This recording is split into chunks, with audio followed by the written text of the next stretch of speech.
What's up, you guys? It's Graham here. So I think it's about time that we have an open talk about what's happening with my coffee company, because I read all the comments, I see everybody asking for an update, and it's usually one of the first things that people ask me about when they see me in person. And to be honest, sometimes I don't quite know how to respond. Now, even though this company was initially started as a fun project that I could build on the side, I have to say I was not prepared for all the obstacles along the way. And as someone who's always been completely transparent about the inner workings of everything that I do, I felt like I owe you a full explanation of everything going on and the future of the company, because you deserve to know what's going on. Now, for those unaware, the entire business somewhat started off as a running joke that you should make coffee at home for 20 cents instead of wasting $5 at Starbucks. After all, if you just did that on a regular basis for 55 years and invested the difference in a Roth IRA, you would have $1.3 million by the time you retire. From that point on, people just took to it, and it seemed like a natural segue to eventually start my own coffee company that focused on high quality and low cost. So when a subscriber reached out with the infrastructure and the connections to make it happen, I jumped on it. We spent months crafting the perfect brand, creating designs, selecting the best coffees from locally roasted and ethically sourced manufacturers in both Brazil and Colombia, ordering inventory and getting it ready. Together, we invested a total of $13,000 for branding, legal, website creation, and packaging. Then we pre-ordered another several $1,000s worth of coffee to get ready to launch. So all in, we had invested about $8,000 each. Now, even though there were some hiccups along the way, at first it was an instant success. Within 3 days of launching, we had completely sold out of our entire inventory of 10,000 bags. Our Shopify account was flagged for suspicious activity as a brand new store that went from $0 to $100,000 in sales in 48 hours, and we had to operate 24/7 to get out more orders than we had capacity for. But I have to say, looking back, that was the easy part, because everything that came afterwards was a logistical nightmare. To start, let's talk about sourcing coffee. When we first launched, our overhead was actually pretty reasonable, with most bags costing between $3.30 to $4.10 depending on the roast. From there, we paid 75 cents a bag, 15 cents per label, 86 cents for packaging, and shipping was anywhere between $5.23 on the West Coast to $8.80 on the East Coast, which increases marginally if you order more than 2 bags. That left us with about $1.75 worth of profit for each bag sold, which quickly gets eaten away by all of the other miscellaneous expenses that keep a business running, like employees, warehouse storage, utilities, insurance, accounting, and a whole bunch of other things you wouldn't even expect. Now, I knew this was not going to be a wildly profitable business from the very beginning, but I believed in the concept, and I wanted to pass the savings on to the customer for the sake of continuing to grow. But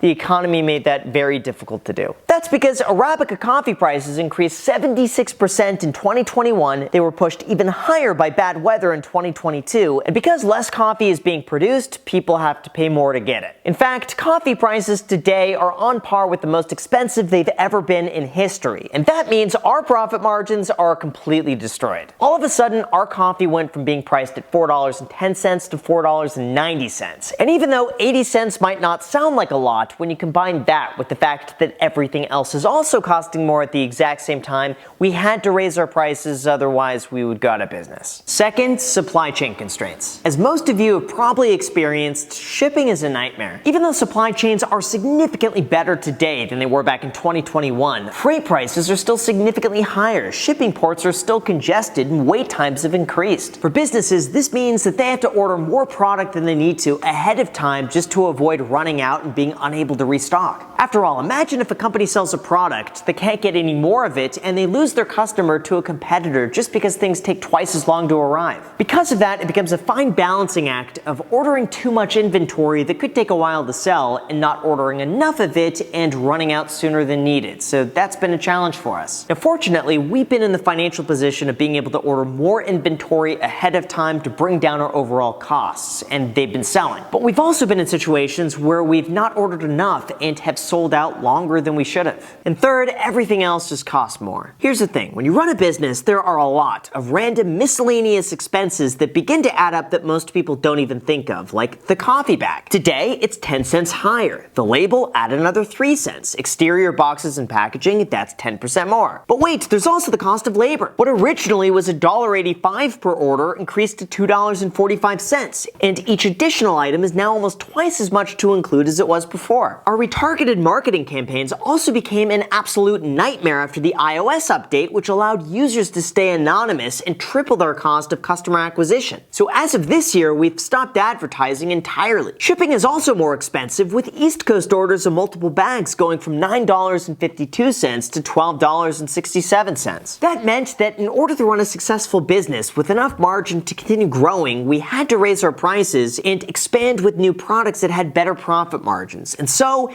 we began selling coffee accessories, and that went really well. We started off with Bankroll coffee mugs, tumblers, and metal straws, and then eventually expanded to diamond ice molds, which are actually pretty neat and a money shooter. These have much higher profit margins than the coffee itself, and through the various bundle offers, we've been able to make enough to reinvest into other aspects of the business, and that is what brings us to today. After slightly raising prices in line with our own overhead costs, I'm proud to say that we're officially operating on a profit margin of roughly 30% per bag of coffee sold, with almost no customer loss whatsoever. We've also been able to offer complimentary shipping on orders over $35 when we're able to ship multiple bags within the same box. Although instead of taking out any of that profit for ourselves, we decided to reinvest all of it back into making a brand new product that everyone has been asking for a while now, and that is Bankroll Tea. Yes, I know it's taken us forever to confirm a supplier, check quality control, and get ready for a launch, but now that we better understand demand, we can finally move forward with 3 new flavors: caffeine-free lavender chamomile, vanilla Earl Grey, and herbs and matcha, which are officially for sale at the time you're watching this video, which means as of right now, like they were just introduced as of like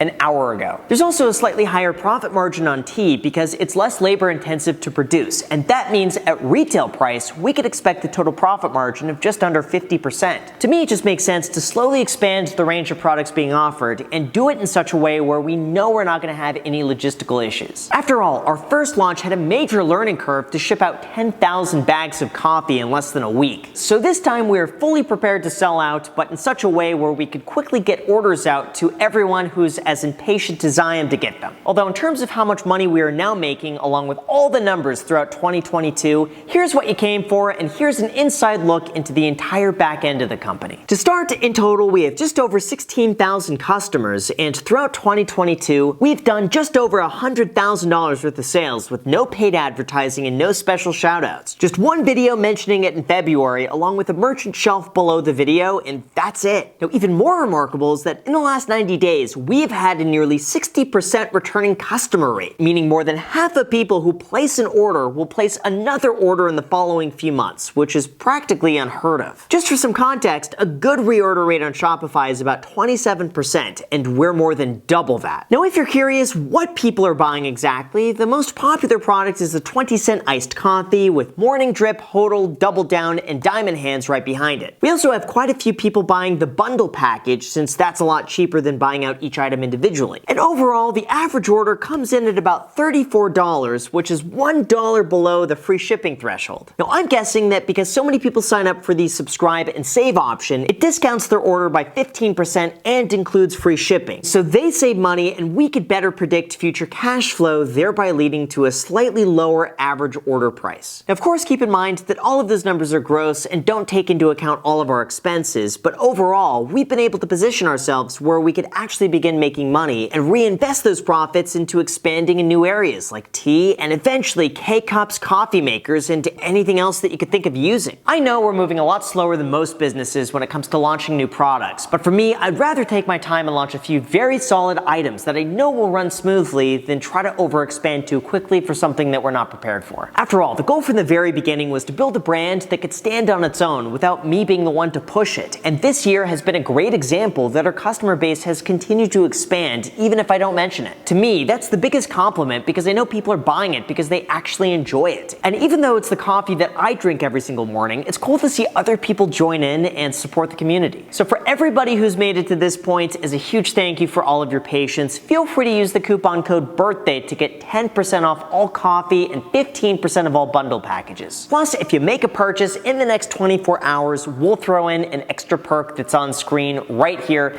I don't know what it is yet, but I'm trying to do my best to knock off as much as I can. So whatever's on the screen here is what you're gonna get. So with that said, you guys, thank you so much for watching. As always, feel free to add me on Instagram. Thank you so much for watching, and until next time.